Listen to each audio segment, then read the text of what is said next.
everybody. Welcome to the Underwater Photography Show. I'm Matthew Sullivan. And I'm Alex Mustard. And if you've seen our previous few episodes, you know I'm still in this white room. Bear with me. But today we're going to talk about, probably about a month ago, right? Month and a half, 2 months ago, we talked about issues with the whale tourism in Baja California in Mexico. And now Alex you've not uncovered it, but it has come to your attention that there's been a letter written, I guess, to the operators in Tonga or the Kingdom of Tonga. To the Minister of Justice and Tourism in Tonga.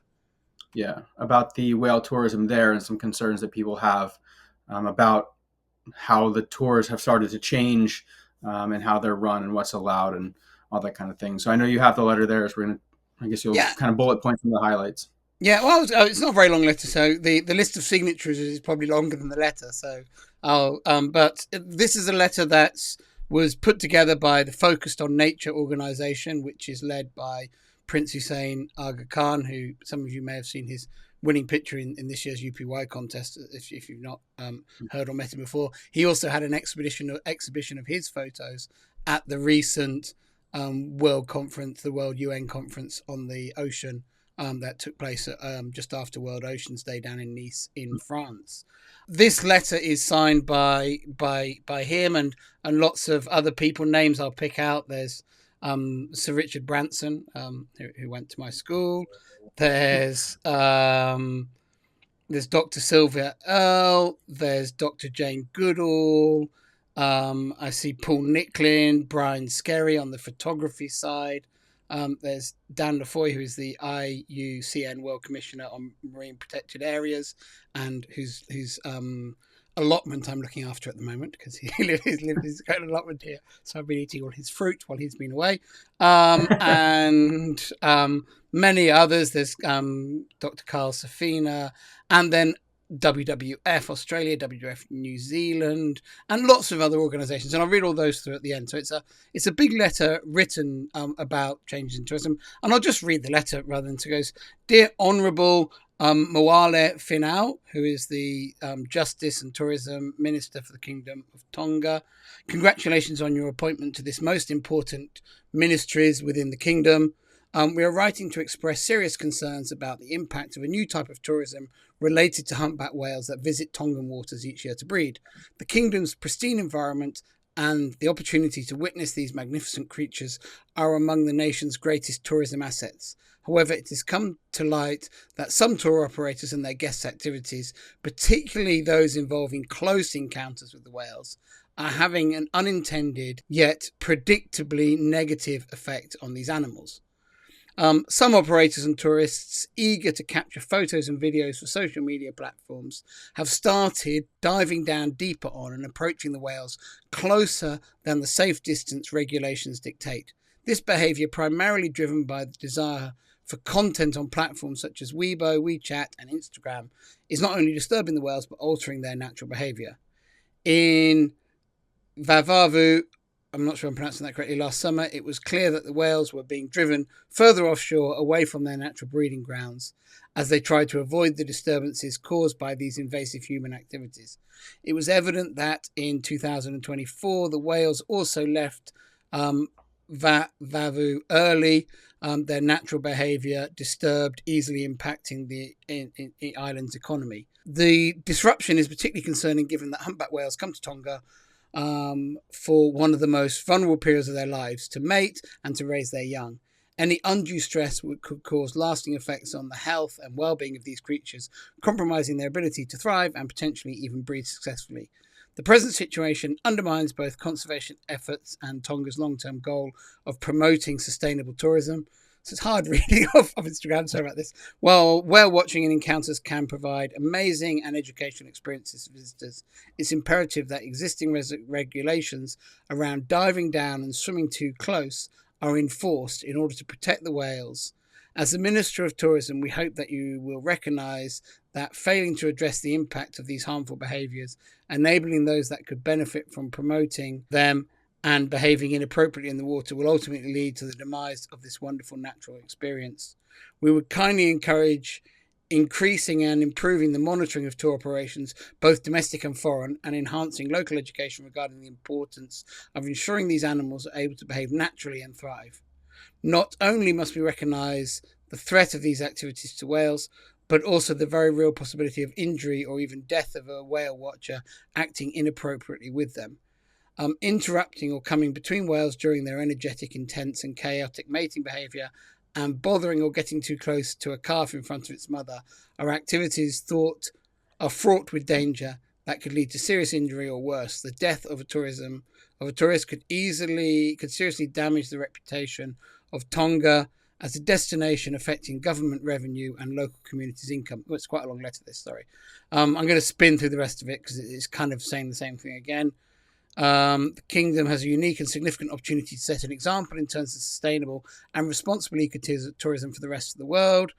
We hope that these concerns will be taken seriously and appropriate actions will be taken with the industry stakeholders in order to preserve Tonga's precious marine environment and to cater to its largest sensitive visitors, the whales. Sincerely and with thanks for your consideration. And then it's signed, as I said before, by the great and the good, particularly of marine conservation. Lots and lots of important people signing that. I'm not going to read all the names out. We just felt it was important to give this a platform.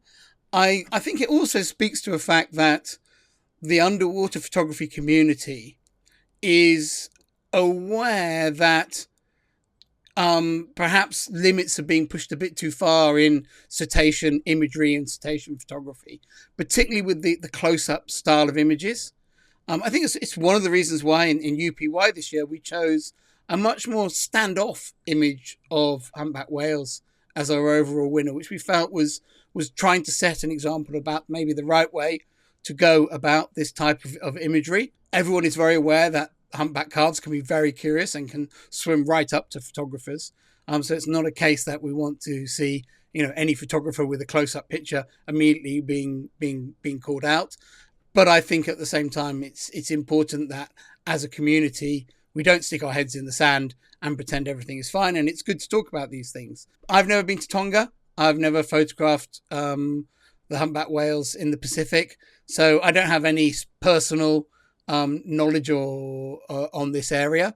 But I know that many listeners, many watchers of the show have wanted us to do more episodes regarding ethics and conservation themes.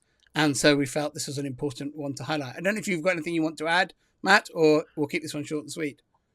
Yeah, I mean, like you, I haven't been to Tonga. I've not seen humpbacks in the Pacific. The only time I've seen humpbacks actually in the water was in Norway when I nearly was swallowed by a whole bunch of them.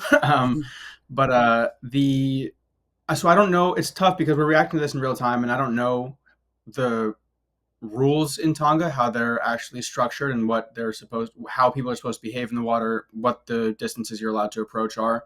But generally, I would think with most big animals, it's the kind of thing where you get in the water and you have to wait for them to approach you. You can't go chasing after them. Mm-hmm. And clearly, if you're diving on them and things like that, that's likely against whatever regulations they have. I mean, especially there, because like it says in the letter, Tonga is an important breeding area and area for raising calves. So the mothers aren't eating, so that probably isn't great for them. And then, calves have to be allowed to grow up unstressed if they're going to have a productive life. And having a whole horde of people constantly diving on them is probably not the best way to go. Whether or not it changes, it's hard to say because those things often seem to be very slow moving and changes could take years and years before they're actually implemented. And unless they have people out patrolling, there's always going to be those bad eggs who are still insistent on doing whatever they want to do to get whatever their end goal is. It's a tough topic to discuss because it's not necessarily a black and white thing. There's a lot of nuance there. I feel it similar to the Mexico situation. Really, as the numbers of people wanting to do it goes up, which is in many ways is a good thing that people are fascinated by these creatures. Although I think the criticism here is the motivation isn't about experiencing nature; it's about getting the social media content and the clicks and the likes and what that might bring to people. But I think as the number of people goes up, so the competition between groups and boats and individuals grows. and that just naturally forces people to push the limits further and further. Oh, that boat stopped at that distance. If we're behind them, we're not going to see anything. So let's go in front of them. And then, oh no, the next boat comes. Well, if we go faster than that boat, we'll get closer to the whale before them. And you can just see how it all escalates. And I think this letter's just saying you've got decent rules in place. If you pull everyone back to behaving by the rules, potentially be stricter on the licensing. So the number of boats is better controlled. The number of tourists per season is better controlled. And actually just follow the rules that you've actually had in place for a long time. I do think, though, that the social media aspect of it is probably pretty accurate, that a lot of people are doing it for that. Because you can go anywhere, like places like the Grand Canyon, 95% of the people you see there are taking selfies on the edge. It's not like they're not looking out looking at at the Grand Canyon. They're looking at their phone Yeah, with the yeah, Grand Canyon behind yes, them. Yeah. exactly. And it's like that almost everywhere you go with charismatic animals, or charismatic's not the right word, but charismatic places too. It's almost always people, just the vast majority of people there are taking selfies with whatever you're supposed to be looking at, and not actually acknowledge, and then just get back in their car and leave, or they get back in the boat and leave. So I think the motivations here are probably skewed a little bit, like it says in the letter, especially recent years, as there's been some stunning whale pictures that have come out over the last few years, especially. And I often wonder to myself if that's like, if people look at that and like, oh, I want to go either get that or get something better, and then are willing to kind of push whatever boundaries they have to do that. And if there's rules and regulations in place, obviously they shouldn't be doing that. But it's hard. Maybe the rest of us as well. We should think carefully about the social media stuff that we give our likes to. If those pictures weren't attracting the clicks, they wouldn't be the demand to take them. And maybe social media will mature, and people will actually want to start showing much more respectful content around nature. Natural behaviors going on. More respectful for images. But who knows? Anyway, I thought that was a good topic for us to cover.